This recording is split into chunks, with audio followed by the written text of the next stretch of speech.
The rain had slowed to a mist, clinging to the windows of a quiet corner diner. Street lamps still glowed faintly, their reflections breaking apart in puddles scattered along the sidewalk. A dark SUV pulled to a stop outside.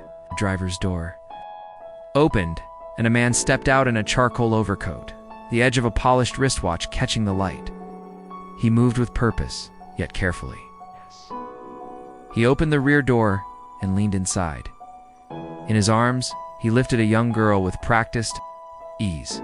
Sophie, 8 years old, her hair tied into an uneven ponytail, settled into a faded pastel wheelchair. Her legs remained motionless. When she murmured something, her voice cracked and slurred, drawing subtle glances from diners inside.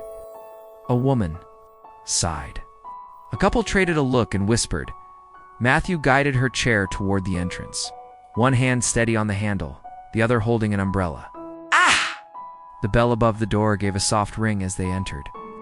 His eyes swept the room in instinct, sharpened from years of boardrooms and negotiations, but this time his attention was defensive. He caught the way strangers' gazes lingered on Sophie. They didn't speak, but the weight of their silence pressed heavily. The diner wasn't crowded. Forks scraped against plates. A young waiter stared for too long before looking away. The counter, the owner pretended nothing was happening. The atmosphere stiffened. Then Anna appeared from behind the curtain leading to the kitchen. She wore a plain uniform white shirt, gray apron. Her brown hair was tied neatly, her frame petite. A faint scar marked her left wrist. Her eyes, dark and calm, carried something quiet and deep. She looked directly at Sophie and smiled, not out of courtesy, not from pity, but with the warmth of recognition. "Would you like some breakfast?" she asked gently, her voice carrying like a soft greeting. Matthew nodded. "I'm somewhere accessible." Anna pointed toward a table near a window where faded floral curtains filtered the light. "Plenty of space over there." Double quotes. Matthew wheeled Sophie over. The girl reached for her glass of water, but her trembling hand tipped it. The spill spread across the table with a faint clatter. A man at the next booth frowned. The waiter craned his neck. Matthew sighed sharply, his movements clipped as he reached for napkins. He was used to this, always cleaning up quickly before anyone could react. Anna didn't hesitate. She crouched beside Sophie, mopping the table as her eyes met. "The child's, do you feel like pancakes or waffles today?" she asked calmly. Sophie blinked, surprised. "A waffle with blueberries." Anna nodded. "Blueberries it is. I'll make it special." Matthew's jaw tightened, something shifting behind his eyes. Anna laid a napkin across Sophie's lap and gently dried her hands. "No rush, no pity, just presence. You're nice." Sophie whispered. Anna smiled. "So are you." During breakfast, Anna spoke little to Matthew, but she made sure Sophie had everything she needed: napkins, syrup, a bendable straw positioned perfectly. The diner's tension loosened slowly. The couple nearby looked away. The owner polished glasses at the counter. When the meal ended, Matthew placed bills on the table. He looked at Anna for a moment longer than before. His lips parted like he might speak, but he only nodded. Anna nodded back. No words were needed. At the door, Sophie waved. Anna returned the wave, her hand gentle, as if they had known each other for years. The bell chimed softly as they left. Anna stood quietly by the table, watching them disappear into the mist outside. A damp napkin remained on the table. She exhaled, a sound no one else noticed, and cleared the dishes. As she wiped the surface, her hand brushed a silver spoon. A faint scratch on the handle caught the light. Memory broke over her like sudden rain. She was 8 again, in the orphanage.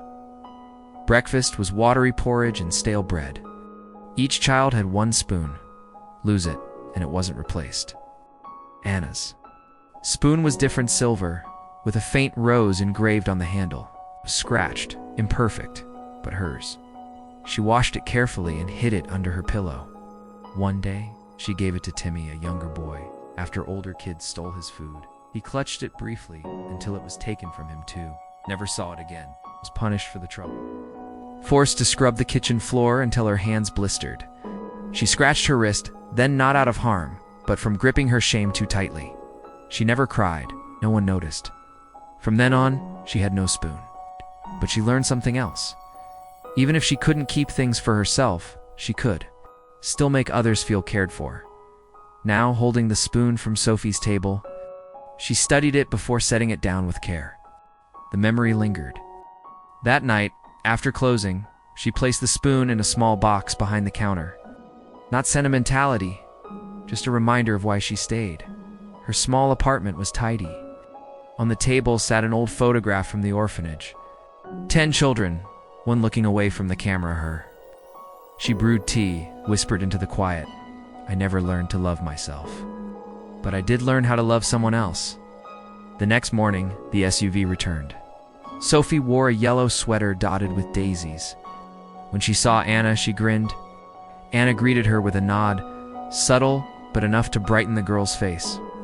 They sat at the same table. Anna set down menus. Sophie hummed to herself. Matthew tapped his fingers on the wood before finally speaking, his voice low. You grew up in an orphanage? Yes, Anna answered softly. A long time ago. He nodded, staring at the window. Sophie's been paralyzed since birth. Her mother died when she was an infant. I never planned on being a father, especially not to a child like her. Anna listened, leaning in slightly. I thought money, nurses, doctors would make it easier. But no one warns you the hardest. Part isn't when she falls. It's when she smiles at strangers like pain never existed. And every time someone pities her, it undoes everything I've fought to build. His voice cracked faintly. Anna placed her hand near his coffee cup, not touching, but steady. I don't want people to feel sorry for her, Matthew said. I just want her to be seen. Anna's silence held him. Sophie, across the table, nibbled at a pastry, perhaps listening in her own quiet way. When you knelt by her yesterday, cleaned the spill, asked what she wanted, I almost cried, Matthew admitted. Anna met his eyes. You don't have to be strong forever, she whispered, the moment stretched, tender and unspoken. Matthew reached for a napkin, folding it slowly in his palm. That morning, nothing grand happened. Just coffee cooling between them, a child laughing at a pancake with a smiley face. Yet the air softened, holding something human. Days later, Sophie's wheelchair tipped in the diner. She hit the ground with a thud. Silence froze the room. Anna moved swiftly, kneeling, wrapping the girl in her arms. You're okay? I've got you, she whispered. Sophie cried quietly against her shoulder. Matthew's hands shook. Tears, long withheld, slipped down his face. He sat beside them, no longer pretending to be unshaken. You're not weak, Anna told him softly. Tears are your heart reminding you it's alive. From that day forward, something shifted. Matthew returned more often. It's not only for Sophie's pancakes, but because Anna's presence carried something he hadn't realized he needed. He began noticing the handkerchief she stitched for Sophie, the way she washed her cutlery separately, the little kindnesses that weren't showy but deeply human. Eventually, Matthew asked her to join a project at his company designing assistive tools for children. She doubted herself, but he told her plainly, not everyone can see like you do. Anna sketched ideas with pencil smudges and awkward notes. Sophie added her own rainbow drawing of a wheelchair with hearts on the wheels. Miss Anna drew. Those papers became prototypes. Sophie tried the first lightweight chair, complete with space for her doll. Her laughter filled the room. Anna stood back, tears in her eyes, this time letting them fall. In Matthew's office, Sophie's colorful drawing was pinned to the wall. Beneath it he wrote, "Kindness doesn't pity. It sees," and in her own apartment. Anna held a mug of tea, staring at the final design labeled simply, "Designed with Anna." For the first time, she whispered aloud, "Maybe I'm enough too."